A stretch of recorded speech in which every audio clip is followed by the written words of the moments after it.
Good afternoon, my turtle ducks. Thank you so much for joining me today. I'm going to do something a little different today because it's been a very busy few months and it looks like it will only get busier. However, I have had my Telenym open for some time, so I'm going to be pulling a few questions I've answered there and share them here. If you have any questions you'd like answered, feel free to leave them in the comments or send me your own Telenym. Well, let's dive right in. How come you do what you do? My greatest hope is to reach someone who was like me when I was young and give them the tools I needed and have developed over long periods of trial and error. If I can help even one person with my content, then I'll be happy. Unexpected guests drop by. What do we do? When unexpected guests impose themselves, you have three options. You may politely rebuff them, you may graciously accept them, you may accept them with caveats. Dropping in unexpectedly and without the grace of an emergency is impolite. Nonetheless, we may wish to preserve a relationship or retain our reputation as good hosts. In the event that your home is not presentable and there is no outside area in which to entertain, or you are simply not up for entertaining, Miss Post advises one might simply don their hat and coat before opening the door to proclaim, "Oh, I'm so sorry, I was just leaving." If you feel up to entertaining guests, you can invite them in and treat them as you usually would, though you may include the small reminder to schedule in the future with, "If I had known you were coming, I would have," and fill in whatever would be appropriate, such as tidied up or had brunch, lunch, or a snack prepared. Finally, if refusing them is not an option but you do not wish to host them for long, you may invite them in with the warning, "I'm so glad you could visit. Unfortunately, I have plans later. I hope you don't mind if the visit is short." Always give 15 to 30 minutes advance of when you actually want them to leave, so lengthy goodbyes do not exhaust you overmuch. Advice for going to my first ever party. First, try to ascertain exactly what kind of party it is. This is very important for knowing the formality level and what sort of activities and food or drink are to be expected. If it is a casual party, it may be safe to assume there will only be extremely limited snack options and potentially no food, so you may want to eat before attending. If you have food allergies, definitely eat before attending. If you are not going with a friend, try to have a couple of topics on hand that you can talk about, and you can review my video on conversations here. Make sure to dress appropriately. If you get hot easily, try to wear layers such that you can strip pieces off without setting yourself out of place. If you are easily chilled, make sure you have enough layers on for the environment you expect to be in. If it is a professional party, make sure you have ready access to a professional social site, such as a website, LinkedIn, or a business card if you have them. I understand digital business cards are becoming more common if you're particularly tech savvy. Most importantly, try to have fun.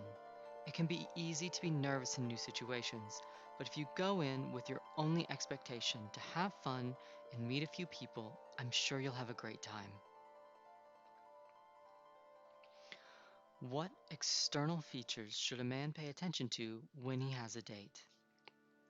A gentleman should always ensure he is freshly cleaned for a date.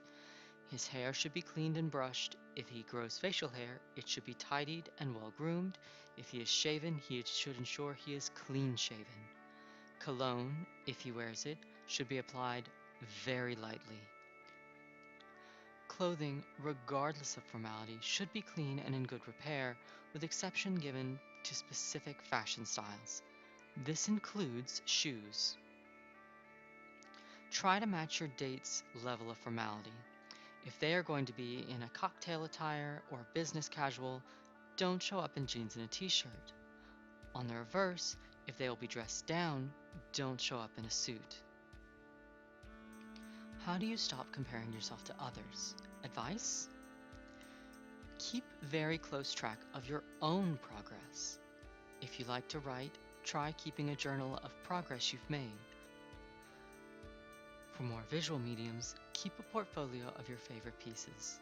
Try to go through it once a month and again once a year so you can see your own progress and compare yourself only to your own past. For physical progress like dance, singing, musical instruments, or physical exercise, try to keep a pictorial or video record of yourself. Much like the visual arts portfolio, curate your own progress each month and year so you can clearly see your own progression. And remember, progression is rarely a neat, tidy upward line, but if you keep a good record of your own progress, then it will be easy to compare yourself only to your own past.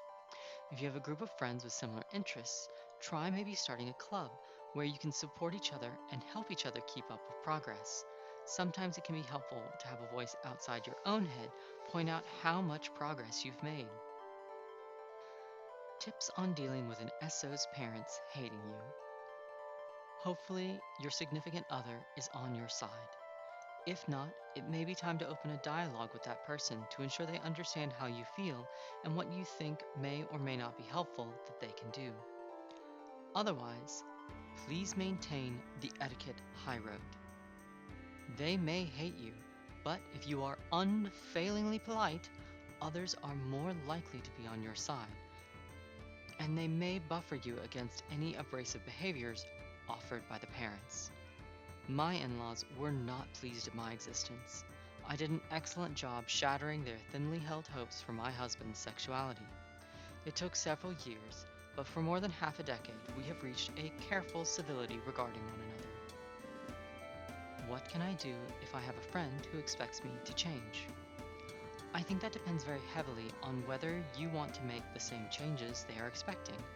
If they are just trying to hold you accountable to goals you have set for yourself, then maybe have a conversation about how they can better support you in your goals. If it's not a change you're trying to do already, is the change something that might be, from their perspective, good for your long-term health, like going to therapy or going to the doctor to have something checked out? In that case, it might be annoying, but they do have your best interest at heart. And again, a conversation about your reservations or your counters may be a great place to start. If the change is unreasonable or counter to your goals, it may be a good idea to clearly communicate that you are not interested in that. It would be a good idea to decide where your boundaries are before that conversation. In the final case, I would suggest watching my video on boundary basics. Well, that's enough for today. I should get back to work. Why don't you take a break for me? If you have any questions, feel free to leave them below or send me a telonym. Thank you so much for joining me. Until next time, be kind, my turtle ducks, to each other and to yourselves.